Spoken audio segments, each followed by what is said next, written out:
Boker Tov, good morning. We're going to start for today's Daf Yomi. It's Yevamos Daf Tes Vav. We're going to start on the bottom of Yud Daled on the base, on the bottom of 14b, 5 lines from the bottom. The Gemara has been discussing a fundamental dispute between Beis Shammai and Beis Hillel. What is the relationship of the co-wives of Erev, a relative, meaning say if a man is married to two wives, and one of them is a relative of his brother, so then Beis Hillel says that you don't do yibum or chalitza with the co-wife of a relative, whereas Beis Shammai disagrees and says you do yibum and chalitza with the co-wife of a relative. They do require it. So the Gemara says in today's Daf Yomi, the Gemara has been discussing, did Beis Shammai just say his position theoretically, or did he actually do it? Because if Beis Shammai actually allowed or required the mitzvah of yibum with a co-wife of a relative, Beis Hillel would say that that's a kares relationship. Your offspring would be a mom's there. So they want to know if Beis Shammai actually just talked about it theoretically or actually really did it. So in that context, we're on 5 lines from the bottom of 14b. The Gemara says, Tashma Damar Rav Yochanan ben Nuri. Rav Yochanan ben Nuri said, Hey chalacha zu Rav Echas b'Yisrael. How are we going to actually practically implement this law? If we follow Beis Shammai and say it's a mitzvah to do yibum with the co-wife of a relative, Havlad mamzer would divrei Beis Hillel. Beis Hillel would consider such an offspring to be a mamzer. Divrei Beis Hillel, if we're going to follow Beis Hillel's position, Havlad pogum, then the offspring is going to be pogum with divrei Beis Shammai, because Beis Hillel says that woman could remarry in the street, meaning to anybody you offer the street, without any yibum or chalitza, without any chalitza. But Beis Shammai would say if this woman remarries without chalitza, it's a prohibited marriage by regular prohibition. And okay, the offspring is not a mamzer because it's just a regular prohibition, but the offspring is what's called defective and cannot marry a Kohen. So if that's the case, Beis Shammai would say that the offspring was was pogum if you follow Beis Hillel's approach. So what should we do? Says Rabbi Yochanan ben Nuri. Rabbi Yochanan ben Nuri says, I have an idea.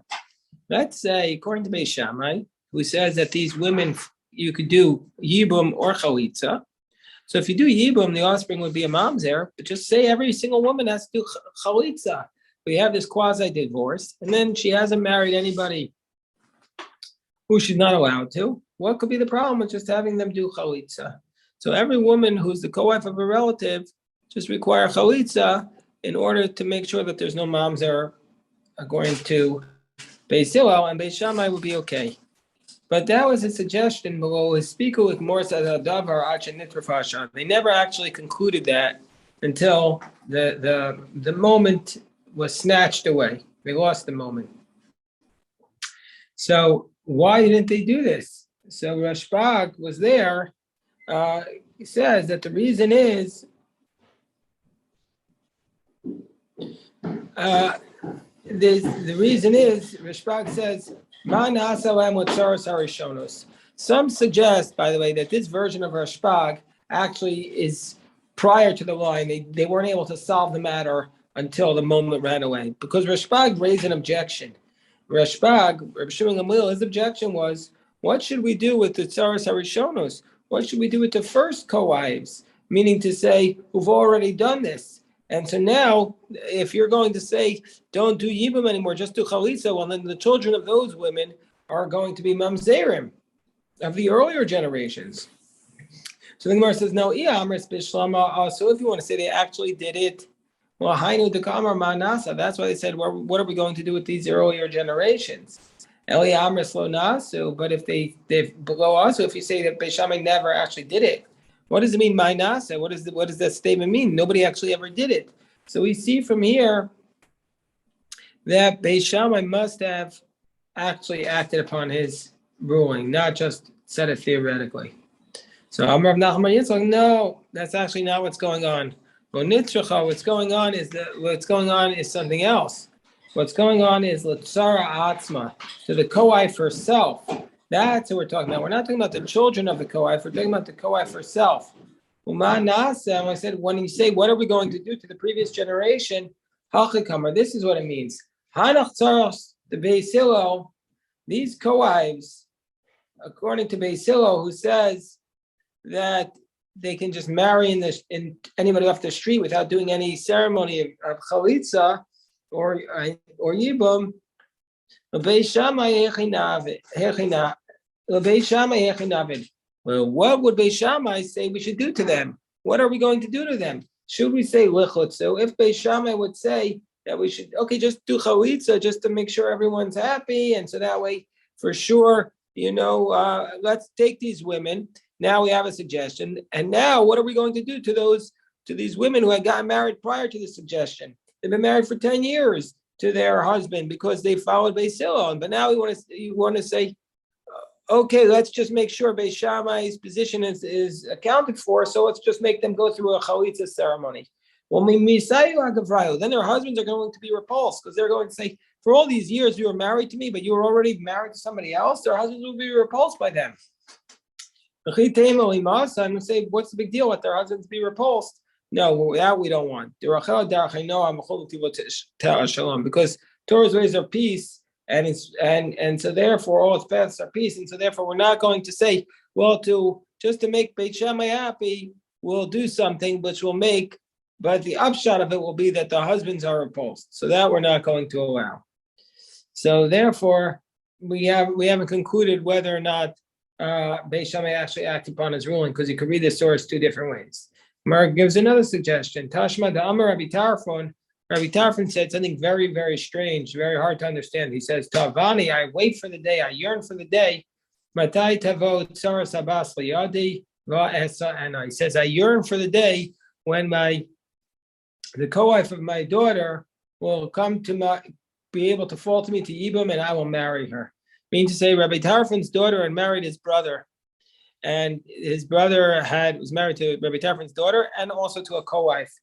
Rabbi Tarfon's saying, I can't wait for my brother to die, i.e. my son-in-law, and then I'm going to be able to marry his co-wife.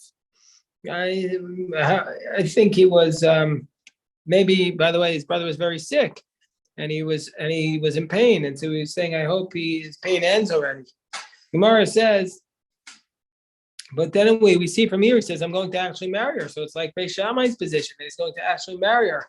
The Gemara says, no, Ema va'asi ena. Maybe it means I will marry her off to somebody else. Gemara says, Va'tavani kamar. It says, I desire for this day, which means to say, it's not like the regular case of Beis Hillel. There's something more going on here. He's desiring for something that he wants to show. He wants to show that that's not the case.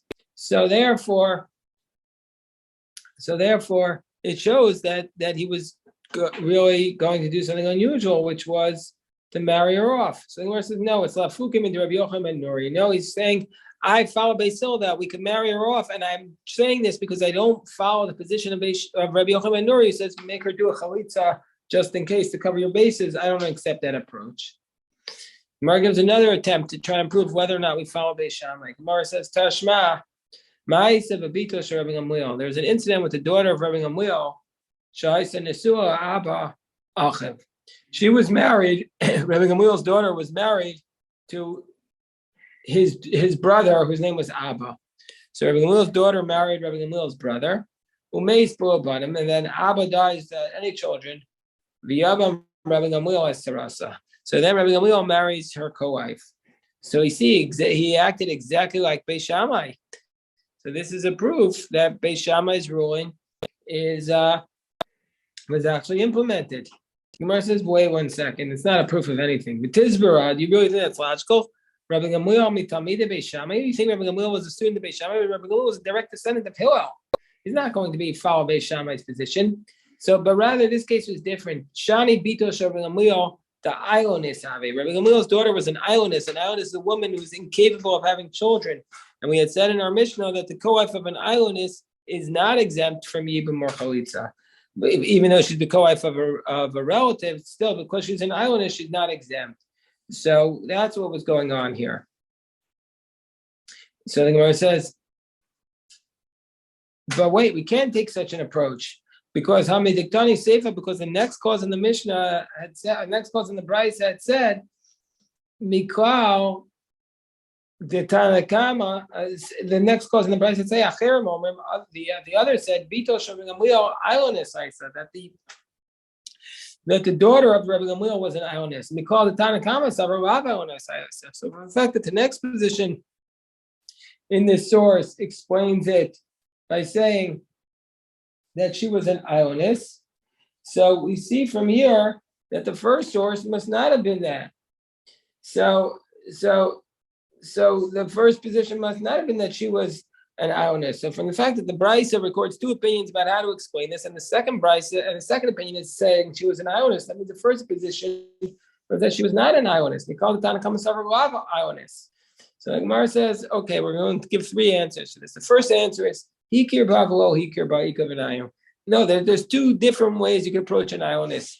According to the first approach, that they say if you knew she was an Ionis, you knew when you married her that she was not going to be able to have children. The Tanakama would say that that's a valid marriage. It's not a mistaken marriage. She didn't trick you. It wasn't marriage under false assumptions, and so therefore the co-wife. So therefore, it's a valid marriage, and therefore the co-wife is going to be considered like a regular co-wife of an erva, and you don't do yibum or chalitza. So therefore, in the first case, according to the Tanakama, the case only applies where Rabbi Gamliel didn't know, his brother didn't know that his daughter was an Ionis, that Rabbi Gamliel's daughter was an Ionis. That's why Rabbi Gamliel was able to marry her co-wife. But the concluding clause says no, even if she knew it at the time, even if he knew she was an Ionis at the time, but nevertheless, it's still permitted. Meaning to say that the Ionis, by definition, the co-wife doesn't fall to Yibum or Chalitza. That's the first approach. Second approach is second approach says that there's an argument whether or not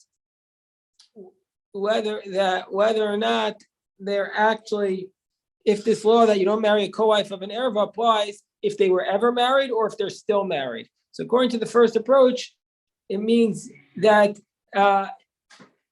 it means as follows: that since they were married at one point, even though then Rabbi Gamliel's brother divorced his daughter, so since they were married at one point, but now they're no longer married, he was able to, even though they were married at one point, now that they're no longer married, he can marry the co-wife. Whereas the others say no, since they were married at one point, he cannot marry the co-wife. But the reason why he was able to marry the co-wife here is because Rabbi Gamliel's daughter was an Ionis. And then the third approach is so that the distinction is as follows: whether or not you can make a stipulation about the marriage, but then you consummate the marriage. So let's say the man says, "I'm marrying you on the condition that you don't have any blemishes on your body," and then he discovers that there are blemishes on the body, but nevertheless they consummated the marriage. So according to this position, the Tanakama says, well, it doesn't matter that they consummated because it was a stipulation and she didn't fulfill the stipulation. She had blemishes, so therefore so they're not married. So Rabbi Gamliel can marry the co-wife because his daughter wasn't married. Whereas the second opinion says no, since since they consummated the marriage, it doesn't matter that they had a stipulation. Then they're still married, and so therefore, because nobody would intend for their bia to be anything other than for marriage, and so therefore, for that reason, he falls back on the explanation of the Ionis. Gemara is still trying to figure out the solution about whether or not Rabbi Beis Shammai followed his rulings. So the Gemara says, let's broaden it out and let's see in general if Beis Shammai follows his rulings or not. So the Gemara says, okay, let's look at the following case. Masif Rav Misharshia, Ma'isa Rabbi Akiva, Shalikot Esrog, Be'echa B'Shvat, V'nag Bo Be'ezisur, and Echa K'divrei Beis Shammai, Echa K'divrei Beis Hillel. So the case here is as follows: that Beis Shammai says that one is the Rosh Hashanah of 4 trees on the first day of Shvat, whereas Beis Hillel says that the first day of trees, Rosh Hashanah for trees, was on the 15th day of Shvat, not the first of Shvat, what we call Tu B'Shvat. So therefore, we have the following circumstance: Rabbi Akiva wasn't, there was the first day of Shvat, And he wasn't sure if it was year 2 or year 3. They have different tithes depending upon the year. So what did Rabbi Akiva do? He collected his esrog from the tree on the first of Shvat, and he observed 2 tithes, one like Beis Shammai and one like Beis Hillel, because he wasn't sure which it was. So we see from here, Shema Mina also, we see from here that they followed the rulings of Beis Shammai. So Rabbi Akiva says, no, he wasn't following the rulings of Beis Shammai. That's not why he was doing it. Rabbi Akiva says, Gemara is topic. He actually didn't know what Beis Hillel said. He was unsure of Beis Hillel's teaching. He didn't know if Beis Hillel said Rosh Hashanah for trees was on the 1st of Shvat or on the 15th of Shvat. Therefore, he did both. So another approach, so Shammai the elder had the position that the little children, even at 1 year old or even 1 day old, have to dwell inside the sukkah, have to live inside the sukkah on Sukkot. So there was an incident with the daughter of Shammai, the elder. She gave birth, and he took off the roof where she was staying and put tzlach on it for the baby. So we see from here that Shammai followed his own position. He wasn't worried about what was this going to do about making a fight within the community because he followed his own ruling. Shema Mina, Gemara says no, that's not a proof because there it wasn't clear from his actions what he was actually doing. There, Hasam Aro Omer, there, the one who would see it wouldn't know that Shammai was following his ruling that the child has to stay in the sukkah, because it's basically like putting more circulation into your house. So therefore, it's Lafushe Avir Kaved. He was just trying to increase the airflow in his house. So Masav Marzutra again challenges this idea. Maisa, there's an incident, Peshokes Yehu, with the we want to again prove whether or not Shammai followed his rulings. There was a trough of Yehu. Yehu was a man, and he had a trough of water. And he had this like hollowed out stone of water in Jerusalem. And it was connected by a pipe to a mikvah. And everybody used to use it as the mikvah for Jerusalem. Beis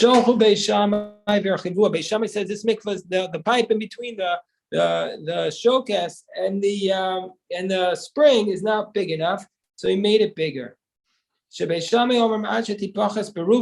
said the pipe has to be the connecting pipe from the spring to the trough has to be like the majority of the space. But Beis Hillel disagreed. Beis Hillel said, we had this in Chagiga, Beis Hillel says, B'tanan, Erev mikvahos kishvoferes anud ba'oyu v'chawa. That if you want to connect the mikvah to another mikvah, the space has to be a pipe of 2 fingers, that you can move around in its space. So we see from here that Beis Shammai said, do it exactly like I said. Shema Mina asu. He said, change the mikvah. Mar says, no, that's not a proof that Beis Shammai actually followed his rulings. There too, we have the same idea. Hasam, we're at the top of 15b. There, Haroa Omer Afusha Mayo Dekave. There, the person who sees the mikvah and making the mikvah, he's not going to say, oh, Beis Shammai is trying to be strict about his ruling. There, the only reason why he's doing it is because he's trying to get more water into the mikvah. Tamar Rabbi Elazar bar Tzadok, that's like Rabbi Elazar bar Tzadok said, Kishayisi lo mei Torah etzel Rabbi Yochanan Chorni. So we're on to another attempt. Tashma, again, we want to prove this idea that Beis Shammai followed his ruling. And the Amar Rabbi Elazar bar Tzadok, Kishayisi lo mei Torah etzel Rabbi Yochanan Chorni. Once I was studying Torah with Rabbi Yochanan Achorani, and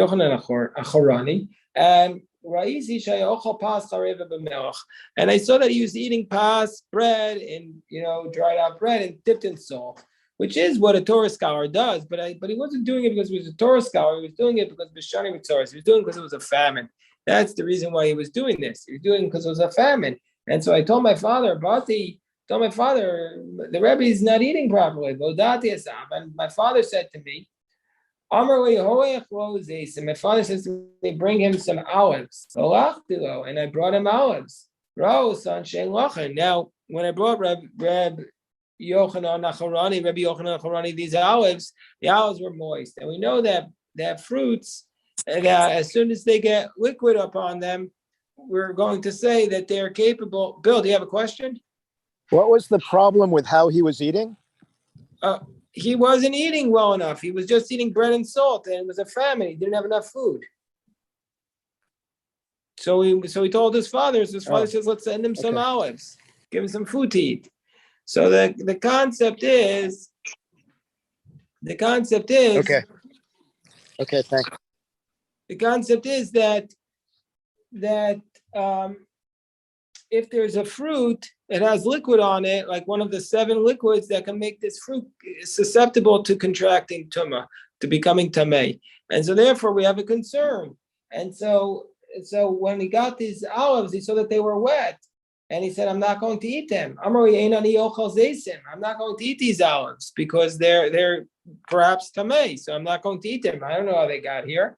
And so when he got the olives, so he goes back to his father. So it was a that goes back to his father. Wrote Deiti Asaba. He said, "I told my father, Amarli." So my father said to me, "Lech Amorlo, go tell him, you can eat them. I'll tell you why you can eat them." Chavis Nekuva Isa. This is a barrel which has holes at the bottom of it.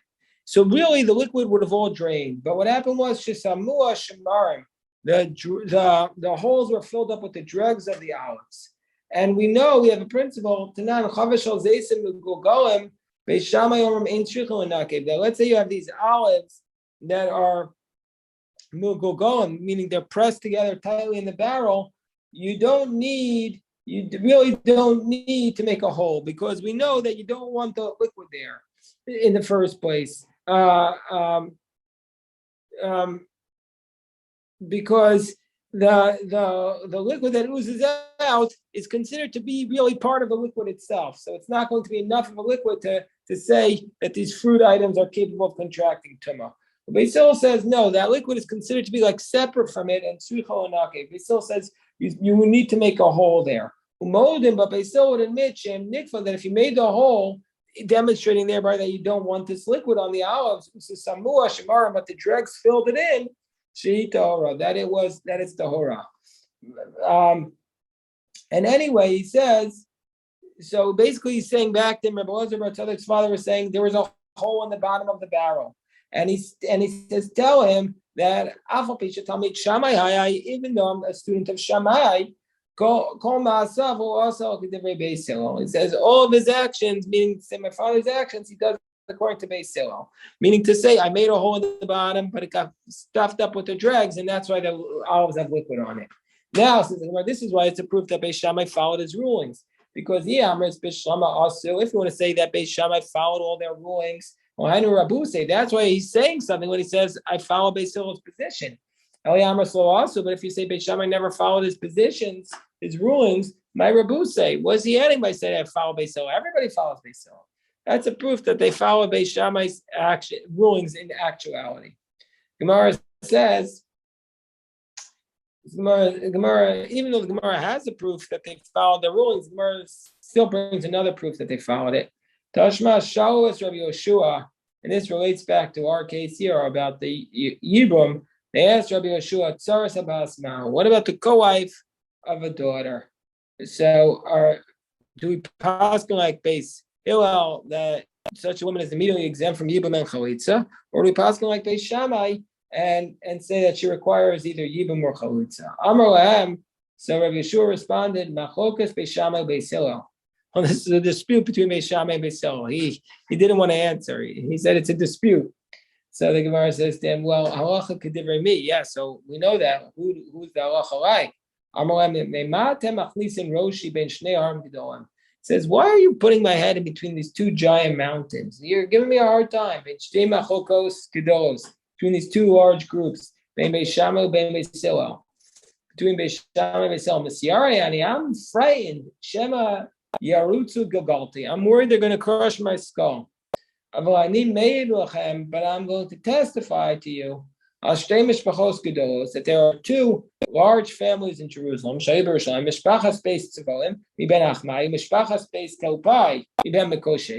large families,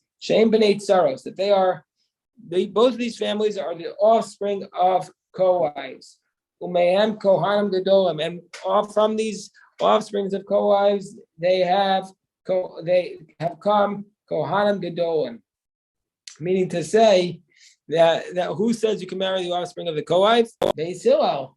Beis Hillel said it, so that they are both the offsprings of the co-wives. No, Beis Shammai says you can do Yibum or Chalitza. Beis Hillel says you don't even need to do Yibum or Chalitza with them. So I'm testifying that these are the offsprings of the co-wives. So meaning to say these are the offsprings of the co-wives of and they married people in the marketplace like Beis Hillel without doing Yibum or Chalitza, and still nevertheless the Shimshu al Gabe HaMizbeach, and they served on the altar. Meaning to say they ruled just like Beis Hillel. Now, if you want to say they actually followed the rulings of Beis Shammai, that's what makes sense. That's why he says, I'm afraid to give a ruling because they're going to crush my skull. Because I would have made them mamzerim, because according to Beis Hillel, Beis Shammai's approach would lead to bastards. And so therefore, that's what he says, I'm afraid. But if he says they didn't do it, why is he saying I'm afraid? What's he afraid of? He granted that, meaning to say they wouldn't be mamzerim. So what's he afraid of? The Gemara says, what are you talking about? Of course he should be afraid. The Gemara says, I'll tell you what he should be afraid of. Granted, so even if they followed Beis Shammai's position, my misyarani, what does it mean? Even if they follow Beis Shammai's position, what would they be afraid of in the first place? Because even if they follow Beis Shammai's position, and the kids got married, and the person married the co-wife of the relative, it's still going to make a mamzer, because Rabbi Yeshua said, Rabbi Yeshua himself is the one who said that these kids are not mamzerim, because the mamzer doesn't come from a Koresh relationship, according to Rabbi Yehuda, but only from a relationship which is chayv misus bezin. So Rabbi Yeshua himself would not consider them to be mamzerim. So what was he afraid of? So the Gemara explains, Ninami the mamzer oavi. Rabbi Yeshua wouldn't say that they're mamzer, but at least pagom oavi. But at least he would say that they're pagom, that they're defective, and they wouldn't be able to marry into a Kohen. And the proof from it is from a widow, a logical answer from a widow. Ma'almana, just like a widow, she'eni sura shave b'kol, eni isura noag b'kol. Even though a widow is only a prohibition to the Kohen Gadol, not to all other people, and nevertheless, we say b'na pagum. We say her if she married the Kohen Gadol, her offspring is defective and cannot marry a Kohen. This woman who is prohibited to everybody, according to Beis Shammai, you cannot, or according to Beis Hillel, this is a prohibition to everyone. For sure, under those circumstances, the offspring should be defective. So the Gemara says, wait, we don't understand. They asked Rabbi Yeshua, the co-wife of the daughter, what's the law? And he responded, because Pashalei b'nei tsaros, and he responds by telling them about the offspring of that co-wife of the daughter. He didn't respond appropriately. Gemara says, yeah, well, actually, Tarti Kabayimine. They asked him two questions. They said, Tsaros Mai, what is the law with the co-wife of the daughter? That's the first question. And the second question is, V'imtim Tzilomar Tsaros Beis Hillel. If you want to say the co-wife of the daughter is like Beis Hillel, that you're not allowed to marry them, then what will be the law? B'nei Tsaros to Beis Hillel or Beis Shammai Ma'u. What will be the law of those offspring according to Beis Shammai? What will be the law? The offspring of Beis Hillel, meaning to say those who did not do Yibum or Chalitza, what will be the law according to Beis Shammai who requires it? So the Gemara says, well, why do we care? If the halacha is like Beis Hillel, why do we care what will Beis Shammai say about such people? Gemara says, I'll tell you why we would care. Well, Mivshat Vlad Machzir Grushaso or Beis Hillel. Because let's say we have another question. We want to know, this could shine light on the offspring of a man who divorced his wife, she married somebody else, and then he remarried her. According to Beis Hillel, what would be the status of such an offspring? Mikam Rinan Kal v'chomer. We learn it from do we say a logical argument from a widow? Mal manal a kohen gadol, just like a widow to a kohen gadol. Sheni surah shava b'kol, who's not a prohibition on everyone. B'na pagum, her offspring is defective. Zusha surah shava b'kol, to everyone has this prohibition. Eino din sheb'na pagum. For sure, her child should be defective. Or perhaps we say Odilma iko mifrach, or perhaps it's the opposite way. Mal amana shiatz mamech chalos. The widow herself becomes disqualified to the kohen. V'amar tsaros. And he says to them, Saros. So when he responds to them, Saros Mitzyare, I am concerned about the co-wives themselves. Saros Mitzyare, B'nai Saros, but the offspring of the co-wives, them I'm going to tell you that the offspring to the co-wives married in. And indeed, that's what we say, Tashma b'mei Rabbi Yosef ben Hyrcanus, in the days of Rabbi Yosef ben Hyrcanus, they allowed the co-wives of the daughter to marry the brothers, meaning to say like Beis Hillel. So we see from here, they allowed them to do yibum with the co-wives of the brothers like Beis Shammai, Shmamina Asu, that Beis Shammai actually carried it out just like Beis Shammai. Okay, we'll stop here. If anybody has any questions, I'm happy.